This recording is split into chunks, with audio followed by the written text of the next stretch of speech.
In this video, we'll revise inertia and move on with the chapter. So what is inertia? Inertia is the tendency of an object to remain in a state of motion until an external force is applied. And obviously that external force has to be unbalanced, otherwise the object will not be affected.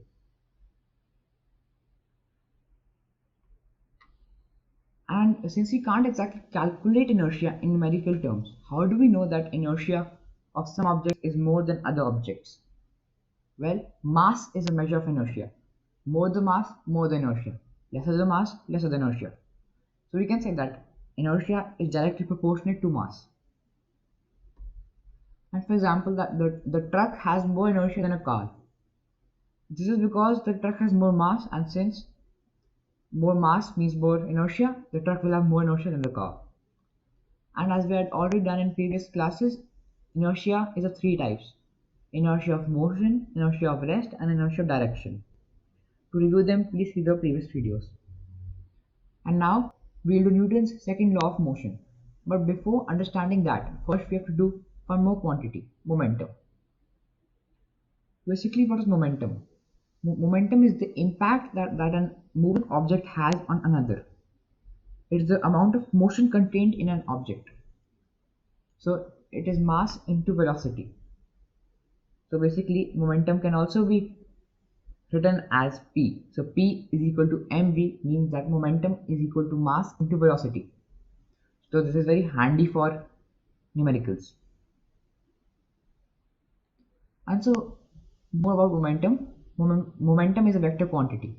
But before that, what are vector and scalar quantities? So quantities of two types: vector, and scalar. Vector quantity has both direction and magnitude, and scalar quantity has only magnitude. So when we say momentum is a vector quantity, we say that it has both magnitude, which is the numerical part, and the direction, which we can say like in the east, north, west, or south direction, or even in positive and negative terms. And what is the SI unit of momentum? Since we know that momentum is mass into velocity, we can say that the SI unit of mass is kg and of velocity meter per second. So mv would mean kg meter per second, which is ultimately kg meter second to the power minus 1, which means this only. The negative power is for division only, exponents. You can say SI unit is kg meter per second. Okay, so take a moment to review that.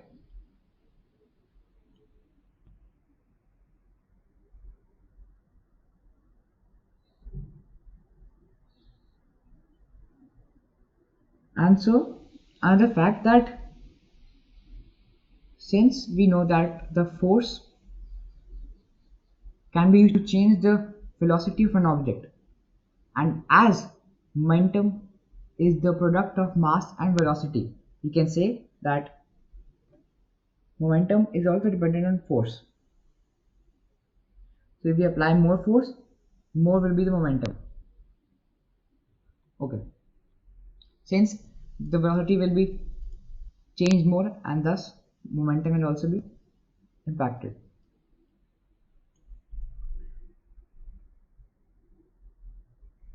And also, to change the momentum of an object, force has to be applied, and on the time rate at which the momentum is changed also plays a huge factor. So we can say that the second law of motion states that the rate of change of momentum of an object is proportional to the applied unbalanced force in the direction of force. Basically, we can say that, so this law dictates basically mv by mu by t, because since when we say that the rate of change of momentum means mv by mu, where v is for final velocity and u is for initial velocity. So this is the change in momentum, and this is the rate is the time. So this can say that the rate of change of momentum is represented by this.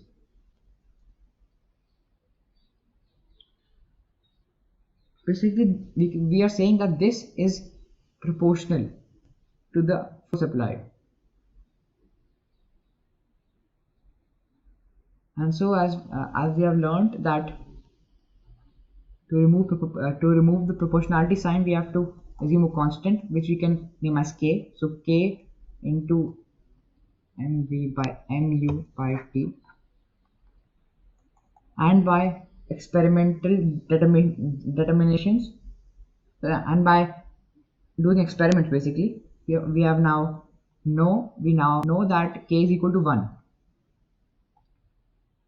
and this knowledge that k is equal to 1 is known to us by doing experiments. We have done experiments that really point out that k is equal to 1. We have derived that from that. Okay, so it will be mv by mu by t. We can take m as common, so F, or the force, is equal to mv by u, v minus u by t. And since we have learnt that v by u, v minus u by t is equal to acceleration,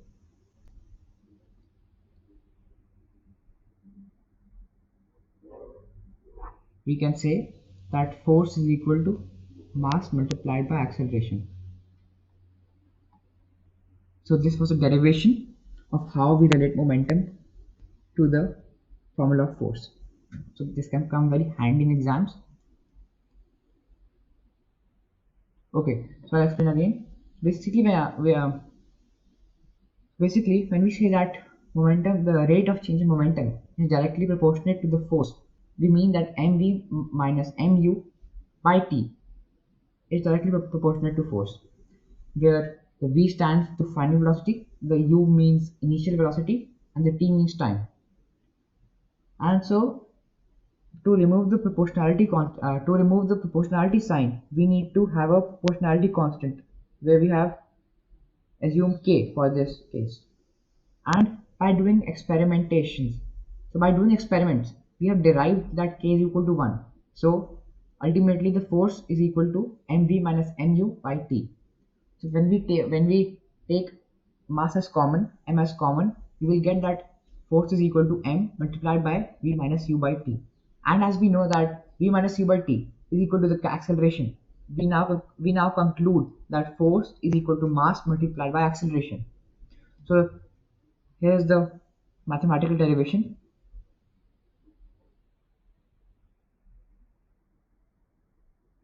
Okay, and now force. Basically, what is the SI unit of force?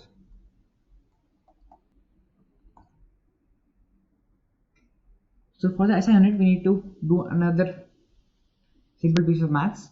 So you know that ma, so mass into acceleration, is equal to force. So mass has its SI unit as kg and acceleration as meter per second square. So we can say kg meter per second square is the SI unit. And for convenience purposes, we know we will assign that it is a universal fact that kg meter per second square is Newton. So basically N. So basically Newton, as in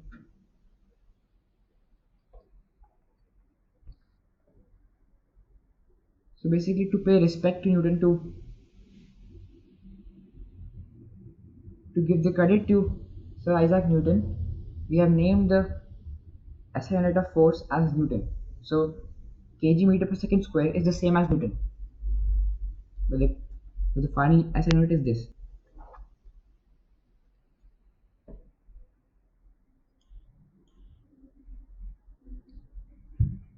Okay, so now we've done force. We move ahead. But first, let's review what we've done. And so basically the second law of motion, so it gives us the quantitative definition of force, that force is equal to mass multiplied by acceleration. Now let's see a few examples of the second law of motion, how it can really be applied in practical life. So like when we say that a player moves or swings his hand backwards while catching a ball, basically that player is just decreasing, basically the player is just decreasing the force applied, since by moving his hand backwards he is increasing the time, and since we know that the rate of change of momentum is directly applied to force, so if we increase the time we decrease the acceleration, since acceleration is v minus u by t, and since we decrease acceleration, force is mass into acceleration, and as acceleration is directly proportional to and since force is directly proportional to acceleration, the force decreases. So let's just revise that again. So when we say that a player pulls his hand backwards while catching a ball, that player is increasing the time, so by which the acceleration will decrease. Since time will increase, the acceleration will decrease, and since acceleration will decrease, the force will also decrease. Basically, that player is increasing time, which is decreasing acceleration, which is decreasing force. So thus, this was a very suitable example of the second law of motion. And now, let's continue. First, let's do an example or a question on how it can come, how we can apply numerically. Okay, so we have a question that says a constant force acts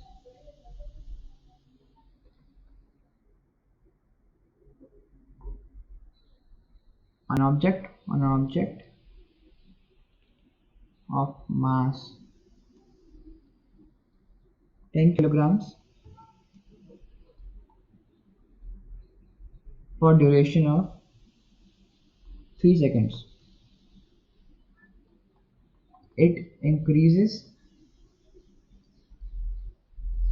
the object velocity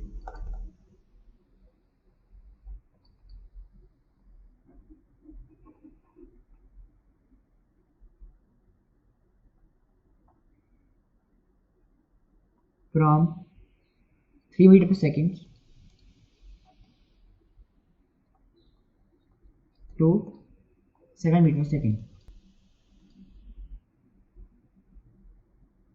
So what is the magnitude of the force? What is the magnitude? Oh, and since the force is a vector quantity, it has both direction and magnitude. In this question, only the magnitude is required. What is the magnitude of the applied force?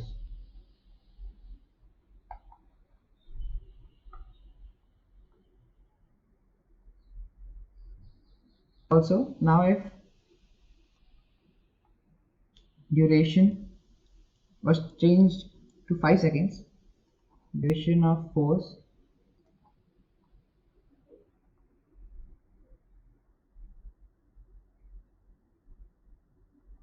was 5 seconds, what would be the final velocity of the object? What would be v of which means that final velocity of object? It's quite a long question. Now to answer this, first let's understand the question. Basically, it has how many parts? It has 2 parts. First, we have to find the magnitude and then the final velocity, on a condition of course. Basically, for the answer, first we understand the question. So it is given that on an object of mass 10 kg,